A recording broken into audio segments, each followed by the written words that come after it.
Okay, let's just dive right in. It feels like everyone is completely terrified that AI is this apex predator that's coming for all of our jobs.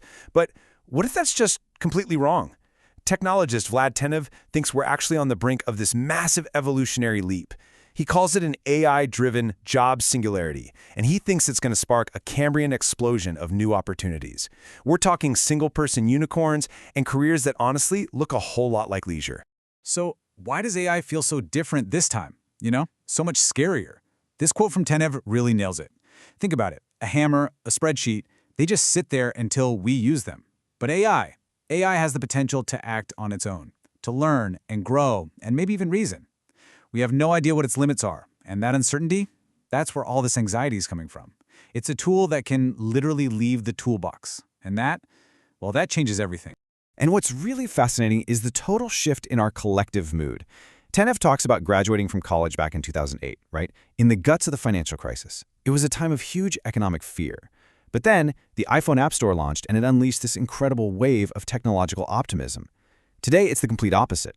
The economy is more or less stable, but young people are looking at AI and they're not seeing opportunity. They're seeing the #1 source of their career anxiety. To really get a handle on this fear, we need to take a step back and look at history. See, this feeling that this time is different pops up again and again and again. But Tenev argues that if you actually look at the data, you see that massive job disruption isn't some new threat. It's actually a fundamental part of how we evolve as a species. I mean, this timeline really puts it all into perspective. For tens of thousands of years, the story of human work has just been one of constant change. The jobs of the Paleolithic era, hunter and gatherer, they didn't just vanish. They were replaced by new, more specialized roles, like farmers and potters. And those were eventually replaced by blacksmiths, then explorers, then office workers, and now we have jobs like social media manager, which would have sounded like pure science fiction just a couple of decades ago. This personal story from Tenev just illustrates our reaction to new tech so perfectly. When his great-grandfather, who was a farmer in Bulgaria, saw his very first car, he didn't see progress, he saw a monster. He literally said, "There's a dragon in the fields." It was alien, it was terrifying, and it was completely beyond his frame of reference. And isn't that exactly how a lot of us feel about AI right now?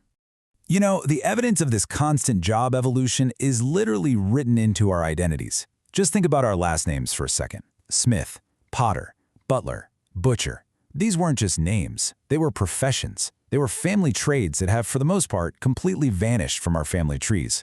They're like little fossils of a world of work that just doesn't exist anymore. Or take the name Fletcher, for instance. You probably know somebody with that last name. Well, a Fletcher was a person who made and sold arrows. They were basically the arms dealer of their day.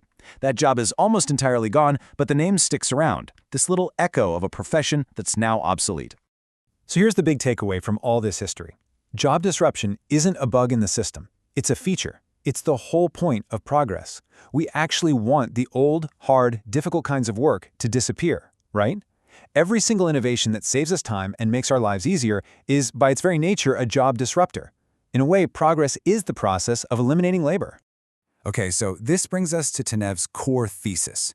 You've probably heard AI researchers talk about an intelligent singularity, this explosion of machine intelligence. But Tenev says we should be focused on what he calls the job singularity. Think of it as a period of insane diversification, a Cambrian explosion of new jobs, new roles, and brand new opportunities. So what does he mean by that exactly? The job singularity is this rapidly accelerating curve of job creation. But we're not just talking about a few new job titles here and there, no. We are talking about entirely new categories of work. Whole new job families just sprouting up in every single field you can possibly imagine. So how is any of this even possible? Well, Tenev breaks it down into this really simple two-part formula. Step 1, the internet. It gave basically any individual on the planet the potential for worldwide reach, a global audience. And now, step 2, AI. It's about to give that same person a world-class staff. An expert marketer, a CFO, a coder, a research assistant, all of them available on demand 24/7. And what's the result of this formula? A completely new entrepreneurial landscape. I mean, we are right on the verge of seeing the rise of these hyper-effective microcorporations, solo institutions, and what Tenev calls single-person unicorns. That's individuals who are capable of achieving the kind of impact and success that used to require a massive organization. So, what are these new jobs actually going to feel like? This is where our whole concept of what work even is starts to completely unravel. The one-person empires of the future, they're probably going to operate in ways that we would barely even recognize as labor. This slide just gets to the heart of how we define real work. To a farmer from 100 years ago, an office worker, somebody who sits in a chair all day, that's not real work.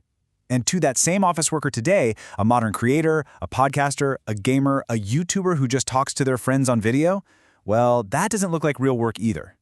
The key insight here is that each generation's labor looks like leisure to the one that came before it. Just let that sink in for a second. If you could bring someone here from the past, they would look at our world and they would think all those scary predictions about technology actually came true. They'd think all the real jobs are gone because what most of us do for a living would look like a vacation to them. From their perspective, we are already technologically unemployed. So the most important takeaway here is this. Don't let predictions of doom stop you from chasing something you're passionate about. Back in the 90s, everyone was told, don't go into computer programming. All those jobs are going to be outsourced. Then, in 1997, an AI beat the world chess champion, and people thought the game was solved, that it was basically dead. And what about today? Both the programming and chess industries are bigger and more vibrant than they have ever been.